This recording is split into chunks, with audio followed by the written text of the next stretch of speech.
عقابی بس گرسنه داشت میمرد و کرکس سوی دیگر لاشه میخورد، کنارش هم کلاغی بهره میبرد، از آن مردار او هم جیره میخورد.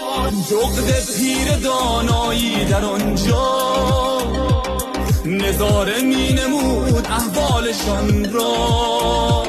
عقاب پیر را کرکس چنین گفت بیا قدری بخور از لاشه ما، بخور تا اندکی قوت بگیری وگرنه ممکن است هر آن بمیری.